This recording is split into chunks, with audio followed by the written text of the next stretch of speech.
Bonjour, nous allons aborder aujourd'hui le dialogue social dans l'entreprise sur la question de l'emploi.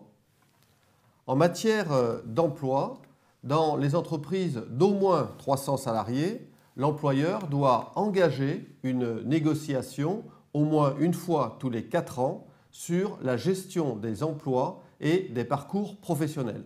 C'est une disposition obligatoire. Un accord national interprofessionnel de 2013 vient préciser ce qu'il faut entendre par gestion prévisionnelle des emplois.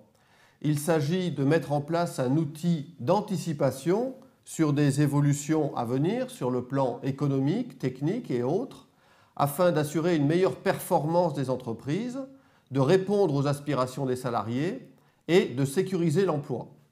Et il est convenu qu'une telle politique va permettre un état d'esprit de dialogue entre l'employeur et les représentants élus du personnel. Un accord d'entreprise peut être signé dans l'entreprise concernant la gestion prévisionnelle des emplois. Cet accord ne peut avoir une durée de vie qu'au maximum de 4 ans. Cet accord devra en particulier préciser le contenu. Quelles sont les mesures concrètes qui vont être mises en œuvre dans le cadre de cette gestion prévisionnelle des emplois. Il faut également préciser le calendrier des réunions, le lieu des réunions et puis bien évidemment les informations que l'employeur va remettre aux délégations syndicales et les dispositions qui sont prévues en matière de suivi des engagements qui auront été pris.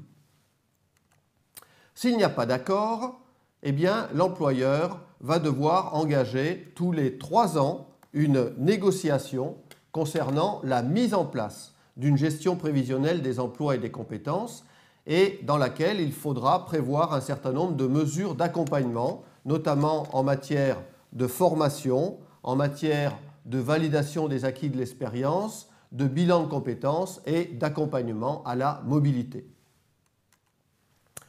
Cet accord devra en particulier porter sur les grandes orientations à 3 ans de la formation professionnelle et en particulier les objectifs du plan de développement des compétences.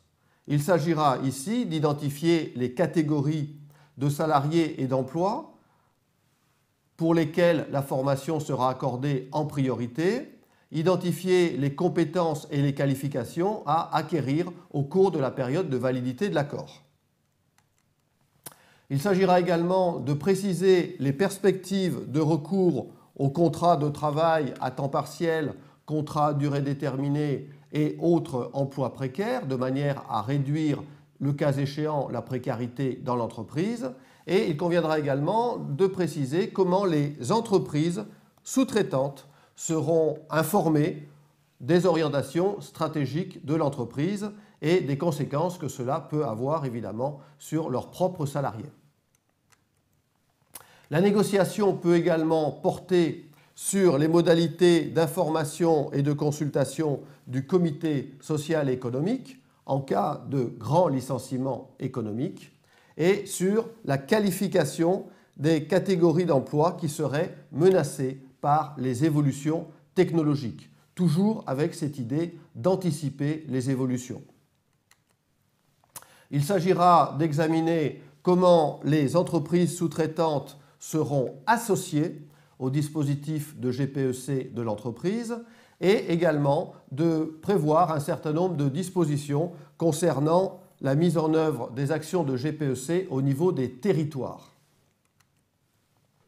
Autre question extrêmement importante, la formation et l'insertion durable des jeunes dans l'entreprise et la situation des salariés âgés au regard de plusieurs questions, en particulier la transmission des savoirs et des compétences, et puis d'autre part, question évidemment de plus en plus importante, l'amélioration des conditions de travail des salariés âgés. Le comité social et économique doit également être consulté sur les perspectives en matière d'emploi, sur l'évolution de l'emploi, sur l'évolution des qualifications et sur le programme pluriannuel de formation. il doit recevoir des informations dans le cadre de la base des données économiques et sociales, et ce, bien évidemment, dans toutes les entreprises d'au moins 50 salariés. Un certain nombre d'accords particulièrement innovants ont été conclus avec l'idée d'anticiper des évolutions économiques et techniques de manière à sécuriser l'emploi. Il s'agit d'accords d'entreprise, d'accords de groupe, et en particulier, il s'agit de l'accord qui a été conclu dans le groupe Thales. Le dialogue social peut donc jouer un rôle extrêmement important en matière de gestion prévisionnelle des emplois pour assurer la performance économique de l'entreprise, pour sécuriser l'emploi des salariés et pour répondre aux intérêts de l'ensemble des parties prenantes. Cette gestion prévisionnelle des emplois peut concerner la négociation collective et également la consultation du comité social et économique.